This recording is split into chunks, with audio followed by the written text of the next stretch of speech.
welcome to Ponytails with my friend Emerson here at Reigns of Rhythm. Emerson is our tallest horse. He is a chestnut with a blaze. Can you say hi to Emerson? And today Emerson and I and his friend Easter, who might join us, are going to read the book The Old Tree by Ruth Brown.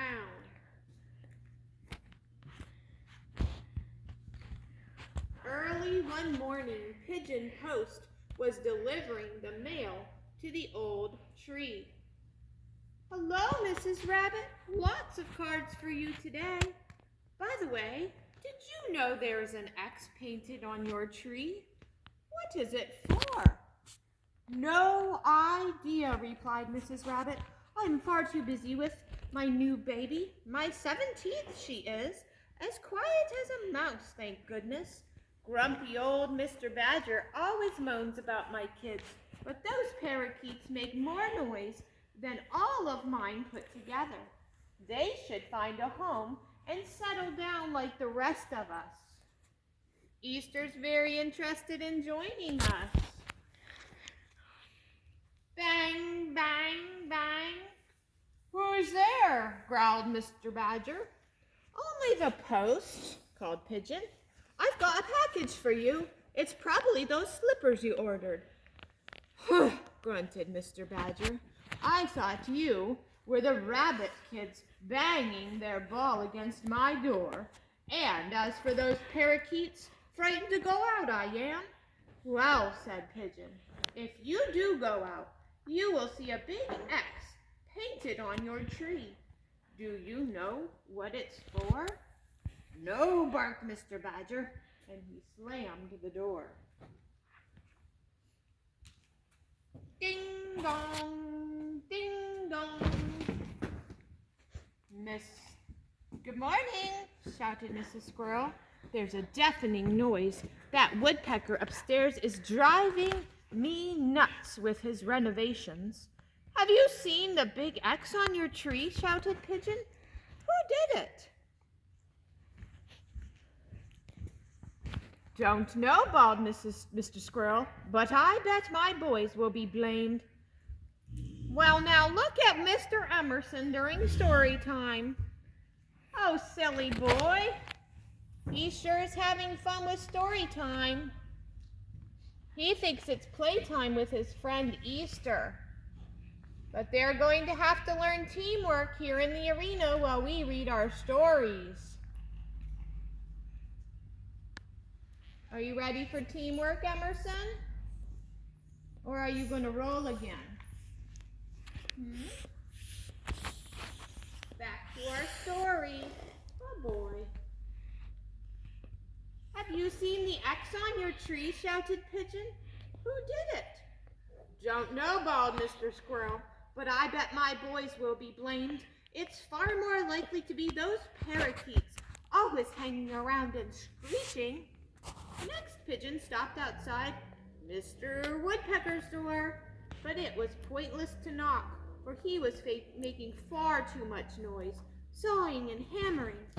So she slipped the Home Improvement magazine through the mail slot. We're going to work our way over here for Mr. Emerson to have his lead rope on so he can stay with us in our story.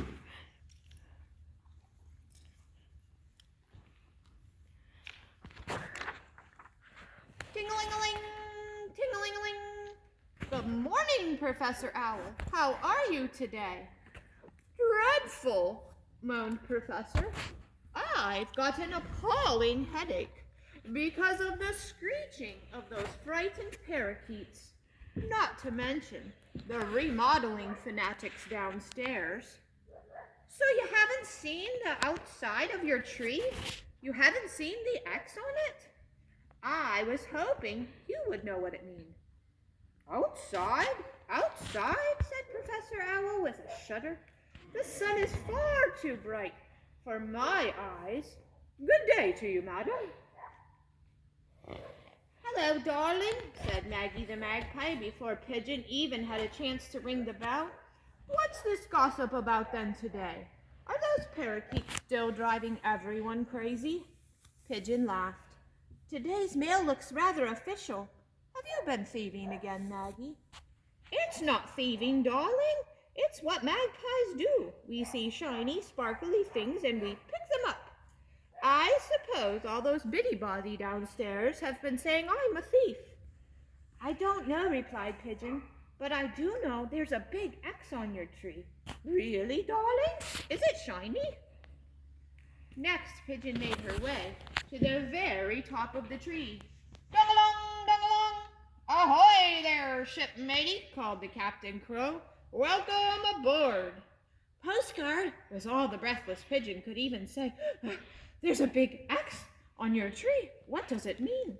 Captain Crow was busy reading his postcard, but seconds later he realized what Pigeon had said. "An X? Did you say there's an X on my tree? Shiver me timbers! I know what an X means, matey." But Pigeon had already gone, and there Captain Crow looked through his telescope, and the worst of his fears were confirmed. Look here, Emerson. Everyone except Mr. Woodpecker was outside staring at the huge X. What could it mean? Who could have done it and why? Suddenly they heard, "Dong-along-along, dong-along-along." Captain Crow was fanatically ringing his bell and pointing, but no one understood him. He was too far away. So for the first time ever, Captain Crow went down to the bottom of the tree. "The X," said Captain Crow. "I know what it means, mateys. I saw it through my telescope. Woodsmen sawing down trees with X's like ours. They're going to cut down our tree." "What shall we do?" shrieked the animals. Then everyone froze. Chop, chop, chop. Sawdust started to rain and pour down. Bits of bark flew through the air. Chunks of wood flew all around them. They were terrified. "Help! Help!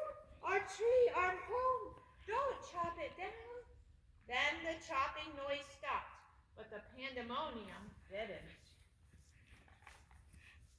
"Be quiet!" shouted Pigeon, but nobody heard.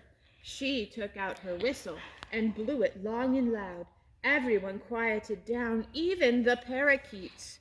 Then the small cough broke the silence. They looked up and the X was gone. Instead, there was a hole, and in it, a very dusty Mr. Woodpecker. He coughed again. "I needed a bit more space," he exclaimed, "so I'm building on an addition. Do you think you could give me a hand?" Since Mr. Woodpecker had given them all such a fright, everyone started to shout at him. But Pigeon said, "Stop! Listen, listen! I've got an idea that might save your tree." "Captain Crow, go up and take a watch at the top. Squirrels, you're strong. Help out Mr. Woodpecker. Professor Owl, you check out the measurements. Maggie, you're artistic. Start your painting. Mr. Badger, keep the little ones amused. Mr. Rabbit, make us all a nice cup of tea.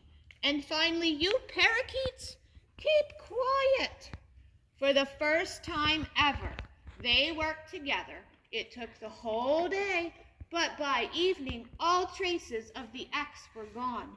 Mr. Woodpecker knew his new addition was in place. In fact, it looked like it had always been there.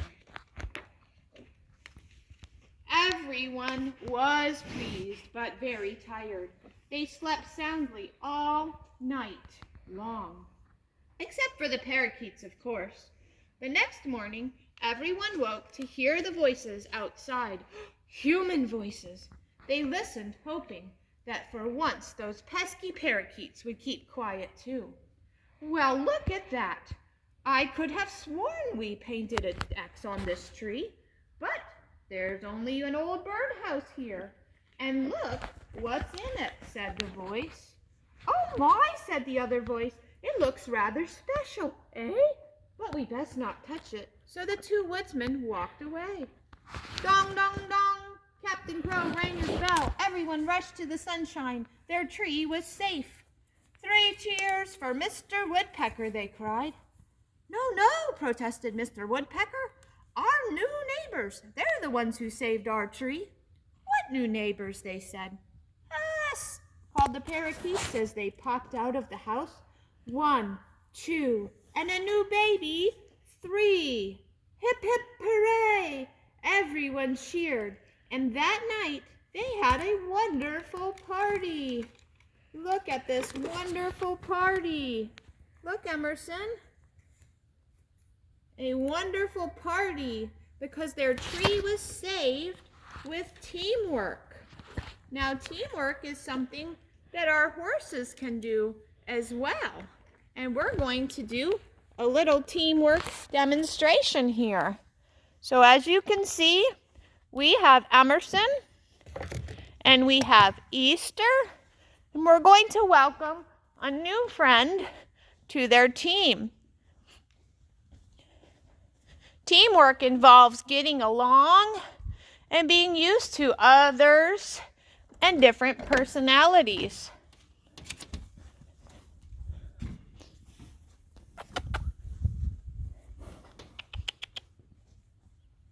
Let's see if we can welcome our other friend in. Glisten. Glisten. Teamwork. Come on, Glisten.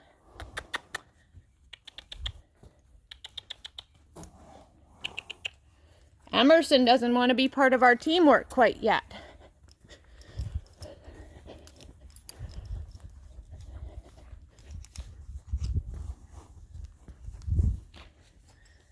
So, with teamwork, how can Emerson and Easter encourage Glisten in? Maybe by showing her what fun is going on. Hello, Glisten. Welcome to our team.